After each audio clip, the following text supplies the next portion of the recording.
Boa noite. Uma quadrilha foi presa por aplicar um golpe de mais de R$500 mil. 8 pessoas, entre elas um ex-gerente de banco, participavam do esquema fraudulento que desviava verbas públicas destinadas a pesquisas. O grupo coletava no site da FAPEAM dados pessoais de professores e falsificava documentos para realizar saques em dinheiro. A quadrilha atuava há mais de 2 anos no Amazonas. Depois de denúncias das vítimas, a investigação, que durou 5 meses, conseguiu desvendar o esquema. Até agora, 7 pessoas foram prejudicadas. A maioria professores universitários beneficiados por bolsas da Fundação de Amparo à Pesquisa do Amazonas, a FAPEAM. Eram diversos núcleos dessa organização criminosa. Tinha uma pessoa que conseguia os nomes dos professores no site da própria instituição pública, passava para outra pessoa que conseguia o CPF dessas pessoas. O gerente do banco, preso pela operação, ele fornecia a conta, a agência e o saldo que tinha nessas contas. Uma outra pessoa ficava responsável pela falsificação do documento público e outro núcleo ia até o banco sacar e transferir essa quantia em dinheiro. Das vítimas, foram desviados mais de R$500 mil. Quando o bando foi preso, eles se preparavam para sacar mais 600 mil de um professor. Com a quadrilha, a polícia apreendeu notebooks, documentos falsificados e essa máquina para fazer cartões. Os documentos, eles são verdadeiros, as informações contidas nesses documentos que são falsas. Só que eles não abriram até agora quem era a pessoa responsável pela captação desse documento falso. Outra questão que eles não deixaram clara foi como eles conseguiram esses cartões.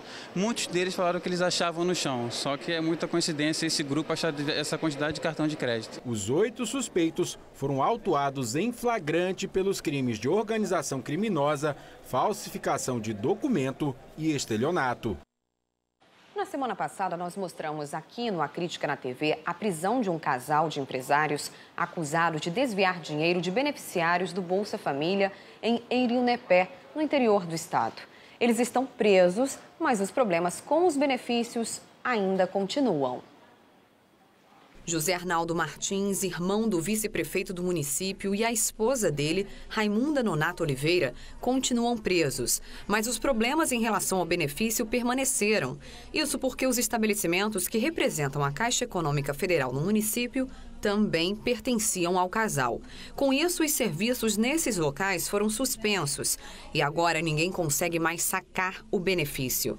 Nem os prejudicados com o golpe e nem os outros beneficiários que não estavam envolvidos nessa situação. Além do casal, funcionários da rede de lojas também foram presos, mas pagaram fiança e estão em liberdade. 483 beneficiários foram prejudicados no esquema comandado pelos empresários, que pegavam os cartões e as senhas das vítimas para pagar dívidas de produtos adquiridos nas 7 lojas do casal.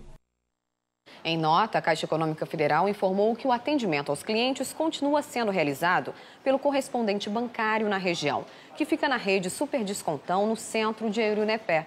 Quanto ao Bolsa Família, a Caixa garante que o pagamento será efetuado normalmente entre os dias 28 de setembro a 1º de outubro, em local indicado pela Prefeitura.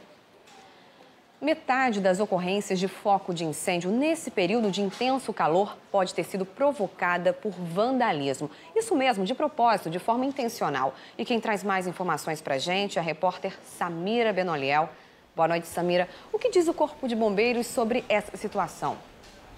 Boa noite para você, Amanda, e a todos que nos acompanham. Então, segundo o Corpo de Bombeiros, os depoimentos de testemunhas nos locais dos incêndios mostram que boa parte das ocorrências de áreas de incêndios é provocada por vandalismo. Por isso, o Corpo de Bombeiros pede para a população denunciar a Polícia Civil.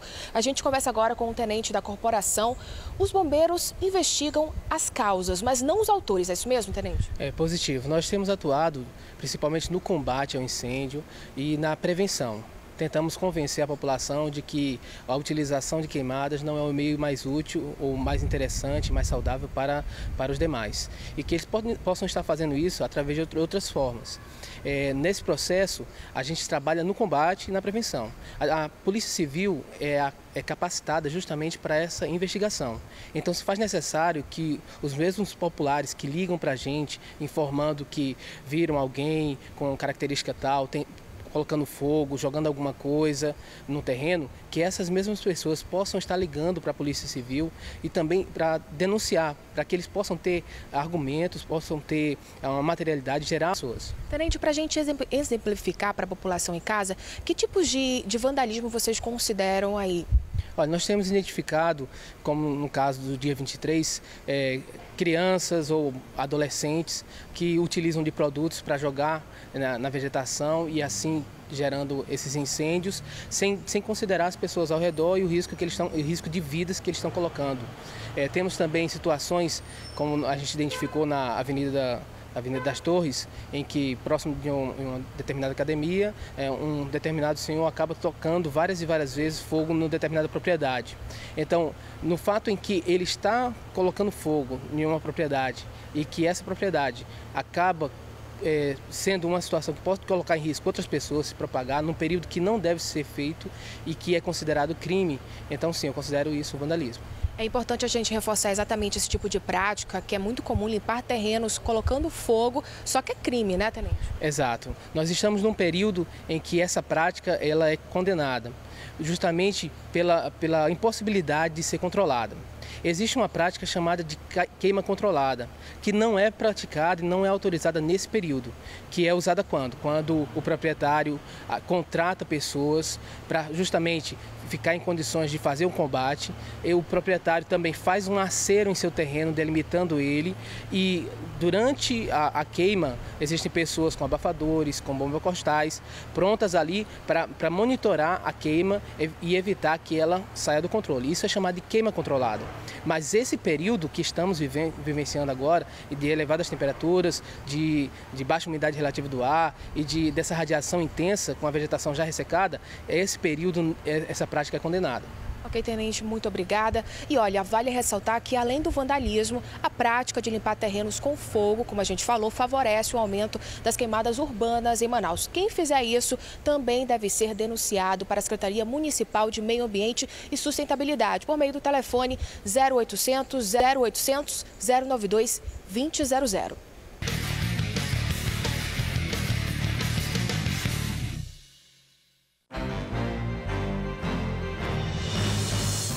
Uma quadrilha foi presa no bairro Novo Aleixo, na zona norte da cidade. Os 4 integrantes são suspeitos de fabricar e embalar maconha do tipo skunk. Além da droga, foram apreendidas com eles muita munição e várias armas, algumas de uso restrito da polícia. Ailson Castro dos Reis foi apresentado hoje como suspeito de ter assassinado com 15 facadas um aposentado no mês passado. De acordo com a polícia, o motivo do crime foi uma briga por um celular que a vítima teria roubado de Ailson. Moradores do ramal do Calado, na rodovia 070, que liga Manaus a Manacapuru, fizeram uma manifestação hoje de manhã. Eles querem a pavimentação do ramal que dá acesso à comunidade. Os manifestantes bloquearam a estrada Manuel Urbano nos 2 sentidos e os congestionamentos chegaram a quase 6 quilômetros. A Secretaria de Infraestrutura do Estado informou que fez recentemente revitalização do sistema viário de algumas comunidades próximas ao ramal do Calado. Mas até o momento não tem programado nenhum trabalho dirigido especificamente para esse ramal. Agora nós vamos ao vivo para Nova York, nos Estados Unidos, onde está acontecendo uma conferência da ONU para discutir metas de preservação ambiental.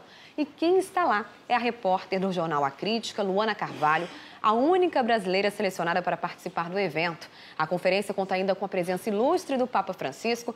Luana, boa noite, parabéns por estar nos representando por aí. Agora conta pra gente como é que foi esse primeiro dia de evento. Boa noite, Amanda. Boa noite a todos que acompanham a Crítica na TV. Bom, hoje foi a abertura oficial do evento. O Papa Francisco ele fez um discurso emocionante, mas não deixou de ser crítico durante a abertura da Assembleia Geral das Nações Unidas nessa manhã. Como sempre, ele foi muito gentil, saudou desde os governadores, embaixadores, cozinheiros, tradutores e todos os outros funcionários da ONU. Ele fez uma severa crítica aos órgãos financeiros internacionais e clamou por uma resposta urgente, afirmando que o desenvolvimento e a promoção da justiça social são quesitos indispensáveis para alcançar a fraternidade universal. Esse discurso ele foi ouvido por mais de 150 líderes mundiais que estão acompanhando a conferência, entre eles a presidente Dilma Rousseff. Inclusive, no domingo, às 10h30 da manhã, ela discursará sobre igualdade de gêneros e empoderamento das mulheres, que é uma das 17 metas aí que estão sendo firmadas durante os líderes do país durante esse final de semana. Luana, muito obrigada pelas informações. Que você continue aí passando tudo pra gente, os detalhes dessa conferência. E mais uma vez, parabéns por essa conquista. Obrigada. Tchau, tchau. Tchau. Além do desgaste com a crise econômica, os empresários do Polo Industrial de Manaus têm também outro motivo de reclamação. O excesso de buracos nas vias tem causado prejuízos às linhas de produção. Para escapar dos buracos nas ruas do distrito, Nivaldo, que trabalha por aqui há 8 anos como taxista, teve que decorar os pontos mais críticos. Você que não conhece, quando chove, basta chover um pouco, cobre os buracos, fica muito difícil para quem não conhece, dá pena de ver carros novos acabar aqui. E não tem conta disso, tem dia que sai de 10, 12 carros aqui no guincho. Assim ele evita prejuízos, mas não escapa da lentidão. Os buracos são tantos que trafegar nessa área virou sinônimo de perda de dinheiro e tempo. Com os buracos, você perde uma faixa de meia hora, que meia hora é um tempo considerável, né? Você tem escola, você tem que chegar em determinado momento no trabalho. Não. A mesma coisa acontece com os ônibus que fazem rota para o Distrito Industrial. Toda vez que passam com buracos como esse, eles são obrigados a reduzir a velocidade. E o tempo de demora na rua se reflete dentro da empresa. Os funcionários chegam mais tarde e a linha de produção fica mais lenta. Situação que preocupa o centro da indústria no Amazonas. Nós estamos esperando o quê para resolver esse problema que não é do distrito, é das pessoas que circulam pelo distrito. É o cidadão da nossa cidade que tem lá o seu sustento. E o distrito industrial, que deveria ser, como eu te falei, o 4º cartão postal da cidade ou do estado, que é de lá que tem o sustento socioeconômico desse estado, é tratado com descaso.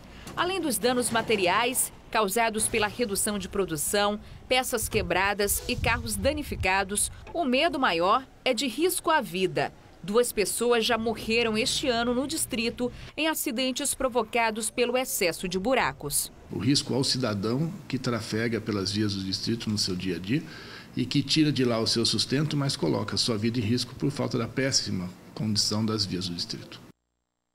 Nós aqui do A Crítica na TV estamos noticiando esse problema há vários anos e até agora nada foi feito de concreto, apenas promessas. A obra deve continuar parada por tempo indeterminado. A CEINFRA diz que a Suframa teria passado para a execução um projeto defasado, o que impossibilitou a licitação da obra. Já a Suframa informou que está analisando todo o processo para atender às recomendações dos órgãos de controle e do Ministério Público Federal. A gente vai aguardar. Um supermercado que teve cerca de 2 toneladas de carne condenadas pela vigilância sanitária comprovou que o produto está em condições de consumo.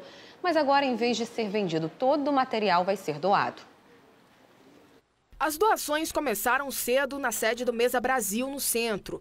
2 toneladas de carne foram entregues a abrigos, creches e casas de acolhimento.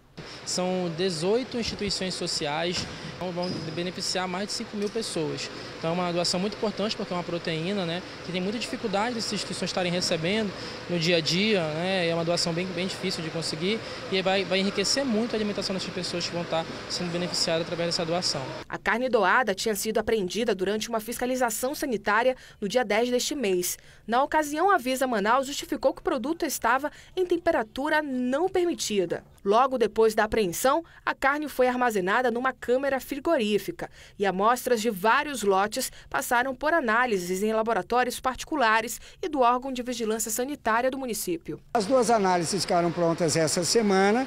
Conseguimos fazer o encontro delas e aí fazer os procedimentos legais com a ajuda do Dr. Homero de Miranda Leão, nosso secretário de Saúde, que ajudou a agilizar bastante esse processo para que a gente não tivesse problema com a carne, porque é um produto que pode perecer rapidamente. Para não gerar nenhum outro tipo de ruído entre a gente e a sociedade, os nossos clientes, nós resolvemos fazer, porque todo ano a gente faz uma grande doação perto do fim do ano. Bom para Alcenir, que levou 140 quilos de carne para a casa do idoso São Vicente de Paula. A casa precisa de ajuda, né? A gente fica muito feliz com essa força aí. Toda doação é bem-vinda. Tudo é bem-vinda. Fica muito contente com essa doação. E se você quiser, também pode doar alimentos para instituições. É só entrar em contato com os números do Mesa Brasil. E agora uma notícia de doer no bolso do consumidor. O gás de cozinha e a tarifa de energia elétrica vão ter novo reajuste. Vamos voltar a falar com a Samira Benoliel, que traz mais informações para a gente. Samira, qual seria a justificativa para esse novo aumento? O aumento do dólar, Amanda, de acordo com o Sindicato Nacional das Empresas Distribuidoras de Gás, a Sindigás, com o dólar R$ 4,15 a tonelada do gás no Brasil passa a custar R$ 1.780, enquanto que no mercado internacional é vendida a R$ 1.120. Com esse reajuste, a Petrobras aumentou o preço do produto em 63% acima da cotação internacional. Este é o segundo reajuste do preço do gás de cozinha neste mês. O valor do gás foi alterado em 12% nas refinarias. No início do mês, a gente mostrou aqui na Crítica na TV que o produto foi corrigido em 15% e ficou em média 7% mais caro para o consumidor de Manaus. Com a nova alta, o preço deve subir entre 8% e 10% na revenda. Hoje, o botijão de gás na cidade é vendido por R$ 50 e R$ 55.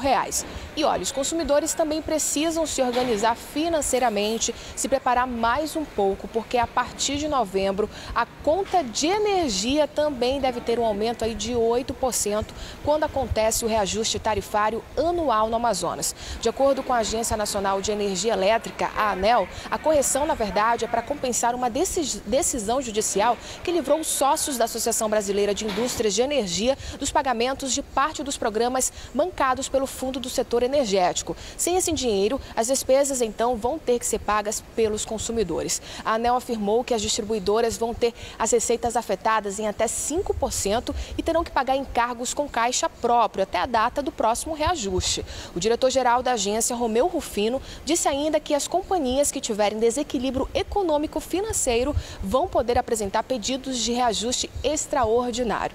A dica, Amanda, é economizar, gastar só com bens essenciais mesmo e muita paciência. Volto com você. Obrigada, Samira, pelas informações. Infelizmente não é uma informação boa e só resta economizar mesmo. 1/3 dos delegados de polícia da capital e do interior terão que deixar o cargo. A determinação aconteceu depois que o Supremo Tribunal Federal revogou a lei que transformou comissários em delegados. Ao decidir por unanimidade rebaixar os comissionários do Amazonas da função de autoridade policial, o STF deixou o Estado em uma situação difícil. Hoje, o Amazonas tem 336 profissionais atuando como delegados. Desse total, 96 fizeram concurso para comissionários, 32,54% das autoridades policiais da Civil. 49 estão trabalhando na capital como delegados plantonistas, titulares ou especializados. 16 estão à frente de delegacias no interior e 31 em atividades administrativas. Este juiz federal explica que a decisão do STF não pode ser revogada, mas o Estado deverá entrar com embargos de declaração para adiar a publicação do que foi resolvido pelos ministros. Esse recurso, ele não tem o condão, não tem a força de mudar o que foi decidido na sua substância, ou seja, ele não tem condição de mudar o mérito da decisão. A partir do momento em que ela for publicada, essa decisão começa a produzir seus efeitos e essas pessoas vão ter que sair do cargo de delegado e voltar para o cargo de comissário, inclusive com a remuneração da época. A Procuradoria do Estado vai fazer vários questionamentos ao STF. Entre eles, que salário deve ser pago aos comissionários e quais são as atribuições deles. O secretário de Segurança Pública acredita que as decisões tomadas até agora pelos atuais delegados não serão anuladas. Se os atos que eles realizaram enquanto delegados de polícia são válidos, o entendimento do Supremo é que sim, que foram realizados de boa-fé dentro de uma lei que estava vigendo. Desde a decisão do Supremo, vários comissários já pediram exoneração das delegacias. Sérgio Fontes também disse que Orlando Amaral continua como delegado-geral até o governador anunciar o novo nome. Uma das decisões mais imediatas do governo do estado é chamar todos os delegados de polícia concursados que estão trabalhando em outras secretarias ou que estão em funções administrativas. Eles vão ter que voltar a trabalhar nos DIPs. Ainda assim, o secretário de Segurança Pública admite que continua com déficit na estrutura da Polícia Civil. O ideal seria fazer um concurso emergencial, mas nós estamos vivendo num período que a crise não nos deixa fazer isso. A lei de responsabilidade fiscal não nos deixa fazer isso. Mas, enquanto isso, o que é que nós vamos fazer? Esses colegas não deixam de ser policiais. Então, nós vamos apenas fazer um remanejamento. Nós vamos pegar todos os colegas, delegados de carreira, que estão em funções administrativas, que estão à disposição de outros órgãos, que estão afastados da ponta e trazê-los para assumir a ponta. Hoje, uma portaria do diretor de Polícia Metropolitana designou 14 delegados concursados para novas funções. Entre eles está Indra Celane Leal, integrante do grupo que ficou conhecido como Quinteto Fantástico. Eles são acusados de fraudar o último concurso da Polícia Civil. As associações de delegados de Polícia do Brasil e do Estado do Amazonas e o Sindicato dos Funcionários da Polícia Civil do Estado divulgaram uma nota dizendo que 97 delegados não foram rebaixados aos cargos de comissários de polícia, uma vez que a decisão do STF não transitou em julgado. Todos eles continuarão em seus postos de trabalho até a decisão do governador, que está empenhado em investir todas as iniciativas judiciais para salvaguardar o futuro das autoridades de Polícia Civil. Agora vamos saber como é que está o trânsito na cidade. Você vê aí imagens da Avenida Constantino Neri, próximo ao Olímpico Clube. Trânsito tranquilo para o horário. Vamos mudar agora de imagem, vamos à Avenida Humberto Calderaro. Olha a quantidade de carros, trânsito muito intenso ali no sentido para o CSU do Parque 10, o fluxo intenso de carros. Então, quem puder, evite a Humberto Calderaro nesse momento.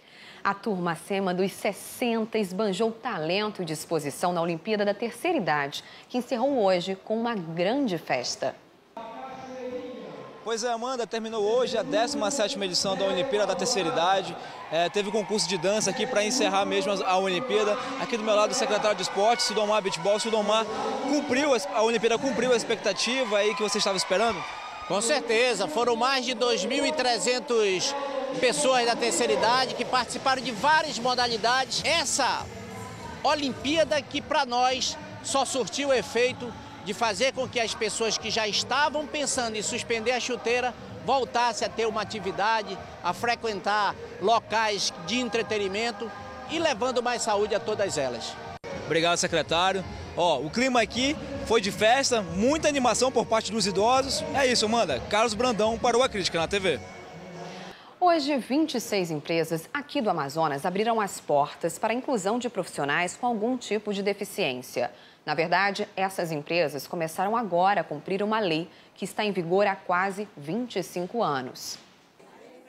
O salão da Superintendência Regional do Trabalho ficou cheio. Rafael estava ansioso, afinal de contas, em poucos dias deve começar no primeiro emprego. É uma oportunidade, né, de emprego, né? E também, né, tirar aquela, né, que os deficientes são coitadinhos e muito mais. Além do mais, a barreira do preconceito, né, que muitos enfrentam ainda, infelizmente, né? Segundo o IBGE, o Amazonas abriga 750 mil pessoas com algum tipo de deficiência. Desde a década de 90, uma lei exige que empresas com mais de 100 funcionários tenham no mínimo 4 vagas para essa parcela da população. Apesar desse direito ter quase 25 anos, a inclusão social ainda está longe de ser cumprida no Amazonas. Com a ajuda da Superintendência do Trabalho aqui, nós estamos fazendo cumprir a lei hoje, certo? Ela já vinha sendo cumprida, os auditores já estavam fiscalizando, né? Notificando empresas que não estavam cumprindo a cota. E hoje aqui estão tendo a oportunidade, as empresas que não cumpriram a cota, de estar com toda essa demanda que vocês estão aqui atrás, ofertando as vagas para eles e cumprindo sua cota. 26 empresas ofereceram 1.532 vagas para pessoas com algum tipo de deficiência. Todos os interessados fizeram cadastro na Secretaria de Estado do Trabalho para saberem quais vagas iriam concorrer. Depois, o candidato era entrevistado pelas empresas aqui mesmo. O resultado deve sair semana que vem. A inclusão, o trabalho dignifica o homem e principalmente para o PCD, que é um cidadão que se sente muitas vezes discriminado, esse evento se reveste de uma importância ímpar. Essa semana, Manaus registrou o dia mais quente do ano, 38,9 graus na segunda-feira. É muito calor. E olha que essa medição não é feita nos termômetros de rua, junto ao asfalto, porque nesses locais é muito comum vermos temperaturas que passam dos 40. Agora, nessa época, você já parou para pensar no sufoco para os animais que têm pelo? É um sofrimento. Então, se você tem um animal desses em casa, fique atento a essa reportagem, que traz dicas de como melhorar a vida desses bichinhos.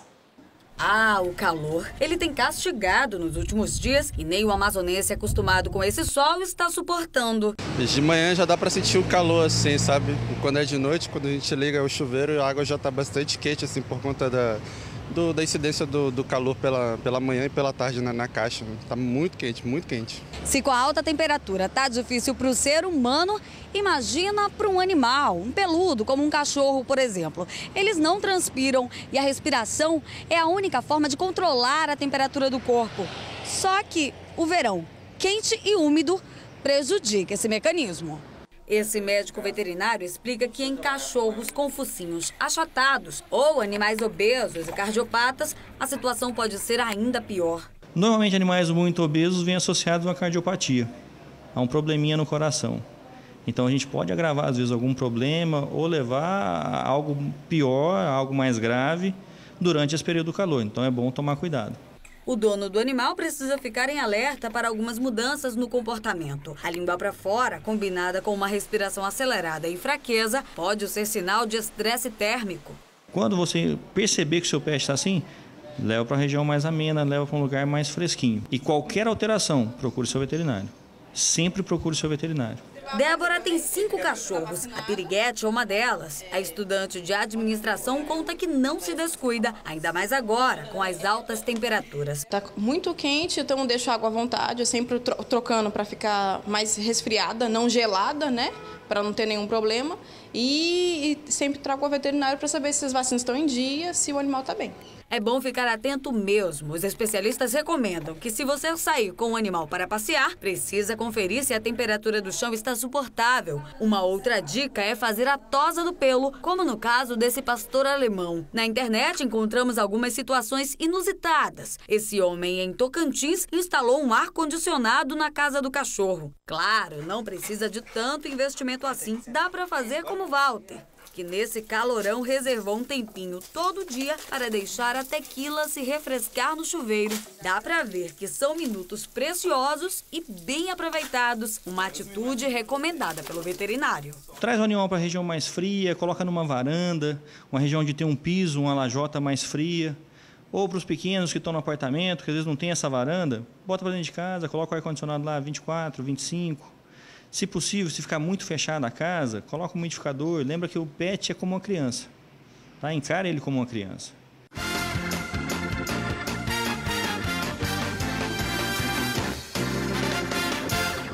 Olá, a Agenda Cultural começou. Se você está estranhando esse cenário onde eu estou aqui, fique tranquilo. A gente está no Star Wars Experience, aqui no Amazonas Shopping. Todo esse cenário intergaláctico foi montado para os fãs da saga que estreia em dezembro. Olha, não dá para perder, tem muita coisa legal por aqui. Vamos lá conhecer? Você pode passar por uma chuva de meteoros,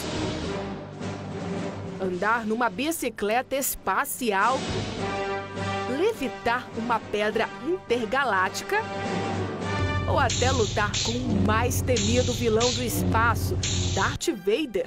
E não esqueça, até o dia 19 de outubro, aqui no Amazonas Shopping. Não dá para perder. E do espaço vamos para o mundo encantado da Disney. Vários personagens, como Elsa de Frozen e o Mickey, vão se reunir no baile encantado no Teatro Manauara. Um espetáculo infantil que promete muito encanto e magia. Outra opção para os pequenos é nas telonas. Hotel Transilvânia 2 traz de volta os carismáticos personagens do primeiro filme. O Conde Drácula tenta fazer o neto se tornar um vampiro. Quero saber, ele não vai voar. De novo!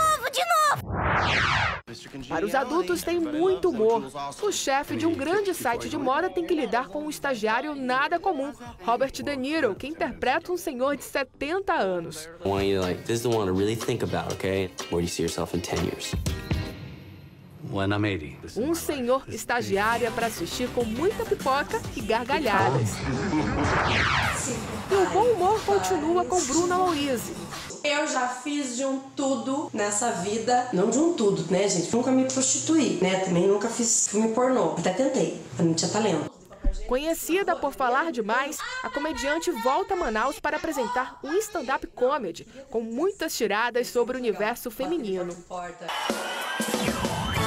Pra galera que adora um reggae, Armandinho vai comandar um luau em Manaus. No mesmo show, a banda Skank também vai trazer muita vibe positiva com vários sucessos da banda. E no Teatro Amazonas, música popular brasileira. O amor em minha vida vem me mudando demais, não há outro jeito. Olá, amigos, eu sou Eliana Prince e gostaria de convidar todos vocês para o nosso show aqui no Teatro Amazonas. Amanhã, sábado, dia 26, às 20 horas. Tragam a família e os amigos para esse grande reencontro. Vai ser um grande prazer receber todos vocês. Um beijo e até lá. E não há outro jeito, eu já tentei até ser você.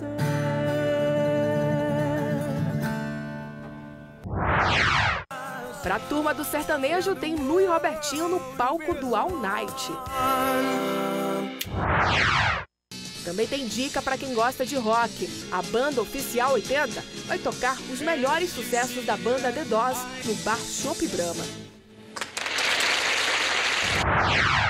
E a última dica da agenda cultural de hoje é para aqueles que adoram os sucessos dos anos 70, 80 e 90. Dá só uma olhadinha. Não vivia longe de você, minha querida. É isso aí, banda Divinil Band aqui no Mercado Cultural Adolfo Lisboa. Daqui a pouquinho vocês vão tocar as melhores da Jovem Guarda, é isso mesmo, Ferreira? Tocando músicas do ano 60, 70, Renato, Vipes, Incríveis, Lulu Santos, lembrando as épocas em que a gente namorava, casamos e curtimos até hoje esse tipo de música. Como foi ruim saber que o seu amor... E é isso aí, a Agenda Cultural fica por aqui pra você. Um bom fim de semana e até sexta-feira que vem. Agora fui surpreender-te a minha vida. A primeira lágrima caiu dos olhos seus. E é nesse ritmo de nostalgia que a gente encerra essa edição. Uma ótima noite para você e aproveite muito bem o seu fim de semana. Eu volto na segunda com mais uma edição do A Crítica na TV. Até lá! A Adriana é rápida.